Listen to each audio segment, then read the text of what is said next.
Olá, sejam todos muito bem-vindos à Ilha de Ohara. No episódio de hoje, vamos abordar a Primavera Árabe e o Arco de Alabasta em One Piece. Eu acredito que esses dois temas podem nos trazer inúmeras reflexões e significados para o nosso presente.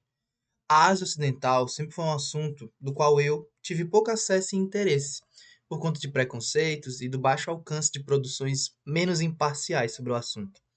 As leituras que fiz, ainda que introdutórias, de certa forma me ajudaram a romper pelo menos a barreira da ignorância e me permitiu enxergar essa parte milenar e riquíssima do mundo com outros olhos. Então, sem mais explicações, vamos aos fatos.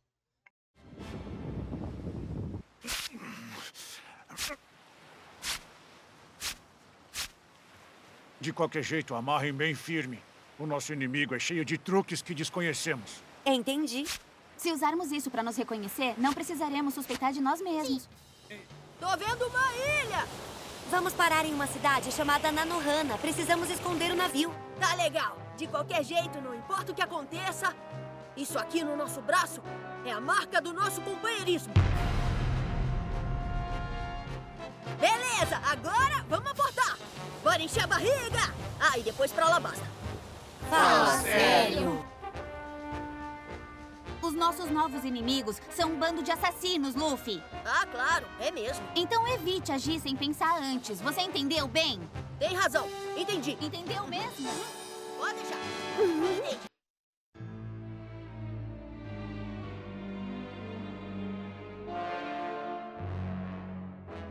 O herói de Alabasta e a bailarina do navio. A Primavera Árabe é o nome dado a uma série de protestos e revoltas ocorridos entre 2010 e 2014. Alguns consideram 2009, devido a alguns levantes no Irã, e tais revoltas aconteceram em países do norte da África e da Península Árabe. O movimento foi assim chamado como uma referência à Primavera de Praga, que buscava democratizar a Tchecoslováquia em tempos de Guerra Fria. Os movimentos foram iniciados na Tunísia após a autocarbonização de um jovem comerciante chamado Mohamed Bouazizi, que se sacrificou em forma de protesto pelos frequentes abusos de poder por parte da polícia local, que o impedia de comercializar seus produtos na rua. Esse acontecimento foi o estopim para a população jovem, que não suportava mais o autoritarismo, corrupção e, principalmente, a fome e o desemprego. Essas revoltas serviram de incentivo a outras populações árabes que exigiam reformas e mudanças profundas na sociedade. O mais interessante desse fato foi o papel das mídias, principalmente as redes sociais, que ampliaram o alcance e serviram como ferramentas de organização política. É importante destacar que cada país envolvido possui características, contextos e desfechos diferentes. Isso torna essas revoltas ainda mais interessantes, principalmente porque os povos árabes não possuem uma forte tradição democrática. Aliás, a própria democracia em si é um conceito ocidental que precisa de reformulações e adaptações às realidades árabes. Porém, esses movimentos conseguiram gerar grandes mudanças em seus países, como a queda de Zine El Abidine Ben Ali na Tunísia, a deposição do histórico ditador egípcio Hosni Mubarak e a eliminação de Muammar Gaddafi na Líbia.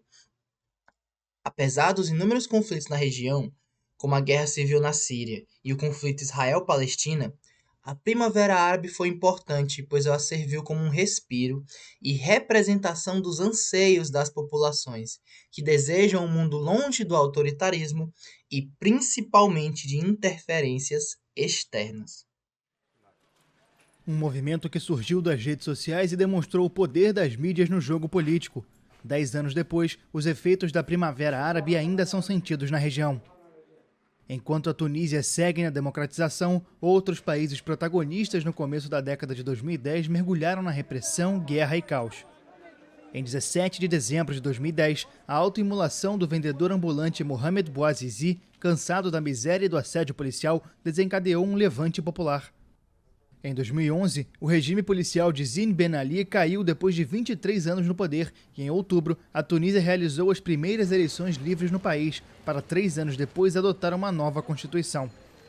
De lá, o movimento se espalhou para diversos outros lugares do norte da África e Oriente Médio, mas em alguns as consequências foram devastadoras. No Iêmen, a mobilização conseguiu a transição de poder de Ali Abdallah Saleh para o vice-presidente Abd Rabo Mansur Hadi no começo de 2012. Em 2014, uma insurgência dos rebeldes hutis conquistou várias regiões, entre elas a capital Sanaa, o que levou à resposta de uma coalizão liderada pela Arábia Saudita para conter o grupo. O conflito matou dezenas de milhares de pessoas, a maioria civis, e colocou o país, de acordo com um alerta recente da ONU, em um risco iminente da pior fome que o mundo viu em décadas. O arco de Alabasta em One Piece começa após o ataque de uma organização criminosa chamada Baroque Works, cujos membros, apesar de não se conhecerem, atuam juntos em missões secretas. Uma dessas pessoas, conhecida apenas como Miss Wednesday, na verdade é Nefertari Vivi, princesa do reino de Alabasta. Ela e seu servo Igaran se infiltraram na organização, pois descobriram os planos de Crocodile, o grande vilão do arco, em causar uma revolta no país e conquistar o reino. Em resumo, Crocodile é um Shichibukai, um dos 7 piratas que obtiveram privilégios da marinha em troca da captura de outros piratas. Seu objetivo é encontrar as Poneglyphs, que inclusive o primeiro vídeo da Ilha de Ohara a gente fala um pouco sobre elas. Mas em resumo, são textos em língua antiga que, dentre vários segredos, revelariam o paradeiro de Pluton, a arma de destruição em massa que foi perdida ao longo do tempo. Durante todo o arco, Crocodile age como um herói do reino que luta contra a tirania do Rei Cobra, pai de Vivi, que teria roubado a chuva de Alabasta e mantida apenas em seu palácio, quando na verdade foi a própria Baroque Works que utilizou o pó de chuva para causar seca na região. Junto do bando do Chapéu de Palha, Vivi retorna ao seu país natal para impedir os planos da Baroque Works. No reino do Oásis, por longos 3 anos, não caiu uma única gota de chuva sequer em todo o país. As pessoas que viram uma ponta de esperança na rebelião pegaram em armas e se juntaram ao movimento rebelde. O falso Rei Cobra apareceu diante das pessoas e disse que era o culpado por não chover mais no país. E, além do mais, destruiu a cidade e feriu as pessoas. Sem saber que era tudo uma artimanha planejada pelo Crocodile, o ódio das pessoas explodiu. A mão da chama da revolta violenta cobriu toda a Alabasta.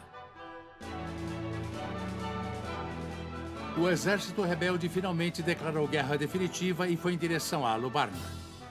No entanto, Luffy e seus companheiros ainda estão presos em uma cela em Rainbase sem poderem se mexer. As inspirações do autor para a ambientação de Alabasta são bem evidentes. O nome do lugar é uma referência ao mineral alabastro, que foi utilizado pelos egípcios como material de construção e é reconhecido amplamente pela sua transparência. Além disso, o reino é cercado por desertos, a base da economia é o comércio, as roupas são tipicamente árabes, as crenças, os símbolos e as figuras são representações essenciais da identidade local. Assim como na Primavera Árabe, os jovens demonstraram descontentamento com as questões locais. Os 2 principais jovens são Vivi, que está tentando evitar uma guerra civil e proteger o pai, e Koza, o líder da revolta, buscando eliminar o rei e trazer a chuva de volta ao reino. A Baroque Works atua de forma semelhante às agências de inteligência da Europa e dos Estados Unidos, onde a sabotagem, eliminações e incentivo a conflitos locais serviram para desestabilizar diversos países ao longo da história. Organizações terroristas como a Al-Qaeda e Estado Islâmico foram financiados por órgãos estadunidenses e depois se tornaram seus principais inimigos. O interesse estrangeiro pelo petróleo tornou os países árabes alvos importantes para o imperialismo moderno. O discurso contra o terrorismo, após o 11 de setembro, serviu de justificativa perfeita para diversas interferências na região, ao ponto de afirmarem categoricamente que países como o Irã e Iraque produziam armas de destruição em massa, como a Pluto, que Crocodile tanto buscava. O recente ataque aéreo estadunidense ao Irã é só mais uma das várias demonstrações que o governo mundial de One Piece não é uma mera ficção, mas uma representação óbvia da nossa velha ordem mundial atrasada, porém muito poderosa. O que é isso? O canal está destruído! Mas quem faria isso? Assim não vamos conseguir puxar água para a cidade. Já faz mais de 1 ano que não chove. Eromalo já era. Não duvide dele, Koza.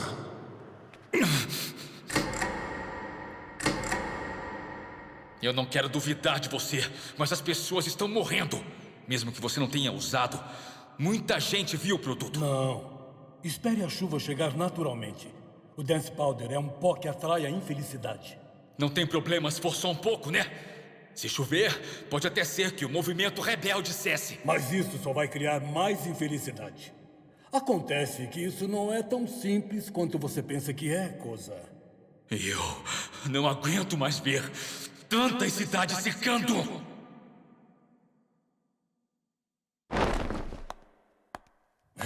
Parece que você não mudou nada mesmo. Eu mudei sim. Agora posso lutar. Eu vou voltar aqui. Eu vou voltar para roubar a chuva desse lugar.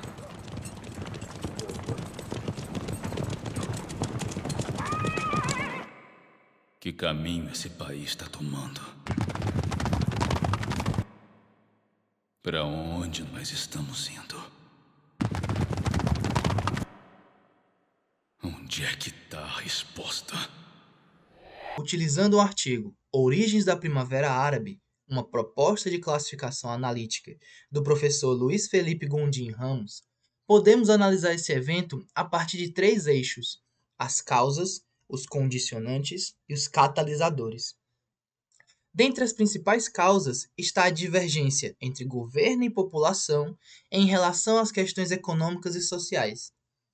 Os países árabes tradicionalmente têm como grande trunfo as riquezas geradas pela exploração de petróleo. Os grandes chefes de Estado e as grandes famílias nobres dependem desse recurso natural para manter sua posição geopolítica relevante. A principal estratégia de negociação com a população é o financiamento de programas sociais, empregos em cargos públicos e isenção de impostos para cidadãos nativos. Em resumo, o contrato social árabe se baseia em distribuir dinheiro do petróleo em troca de fidelidade ao chefe de Estado. Porém, esse modelo parece não contemplar a nova geração de árabes, que convive com desemprego, autoritarismo e opressão, principalmente as jovens mulheres. Diante de toda essa repressão, os meios de comunicação, nada imparciais, atuaram como condicionantes que ecoaram e direcionaram os rumos e as opiniões sobre as revoltas.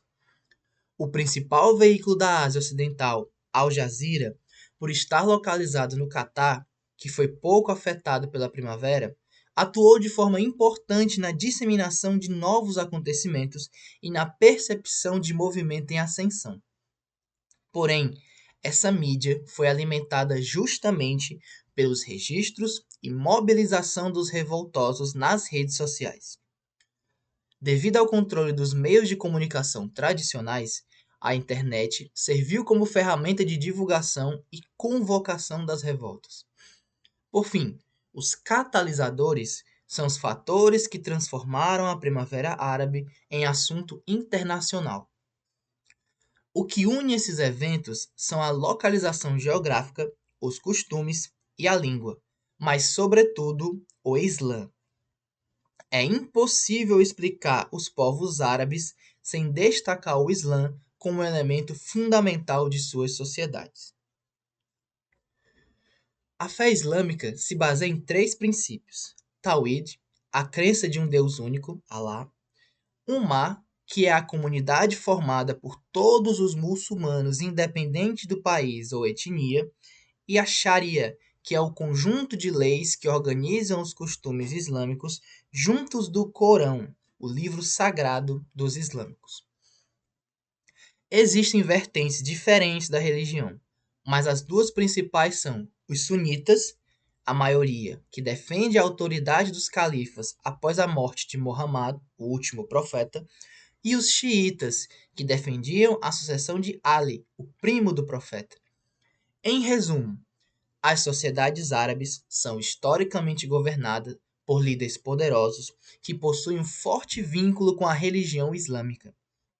As discordâncias entre as sociedades árabes fizeram os países serem, ao mesmo tempo, agentes internos e externos, pois, a cada novo evento, tanto os governantes quanto as populações reavaliavam as suas estratégias.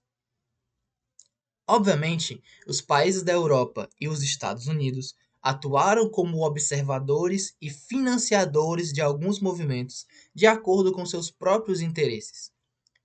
Apesar da permanência de crises nessa região, a Primavera Árabe mostrou a insatisfação política de uma nova geração que busca construir seu próprio destino, mas também demonstrou o papel dos meios de comunicação como ferramentas políticas essenciais no mundo atual. Isso explica a constante preocupação dos governos em limitar o acesso de informações da população e censurar conteúdos, ao invés de incentivar o bom uso de forma crítica e responsável. Luffy.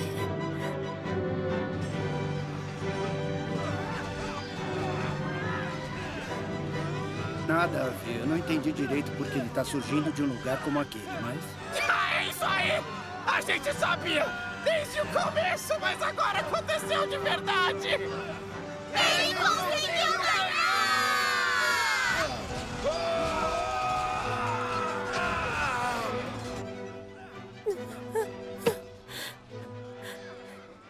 Nós não temos mais um inimigo para enfrentar.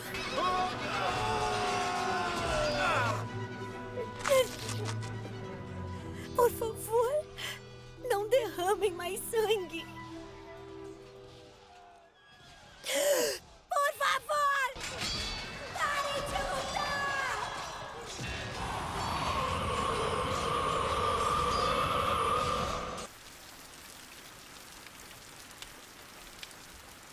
Por favor, já chega de lutar!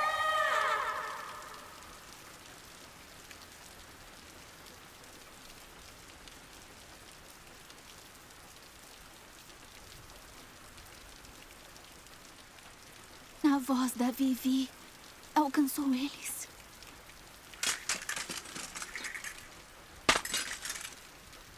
Princesa Vivi. É a princesa Vivi. Mas a princesa não estava desaparecida.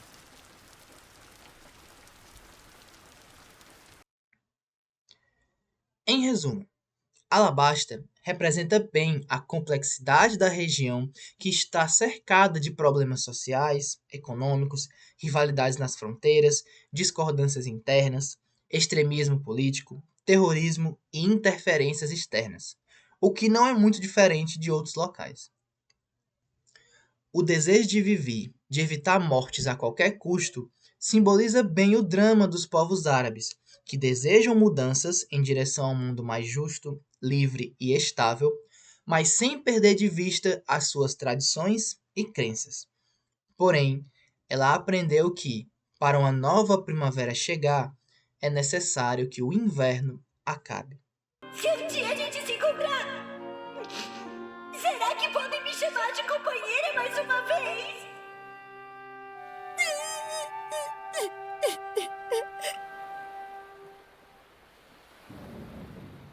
Escutaram isso? Aquela princesa tem alguma relação com a tripulação do Chapéu de Palha. Ela é companheira dos piratas? Você sempre será Idiota, não podemos responder!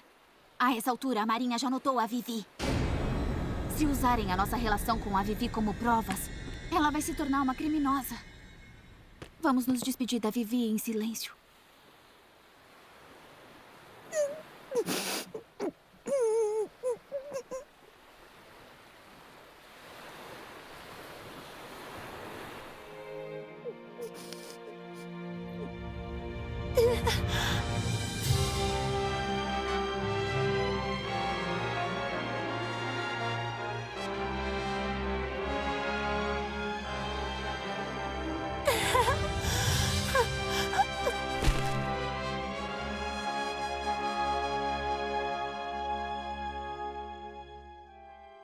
Não importa o que aconteça.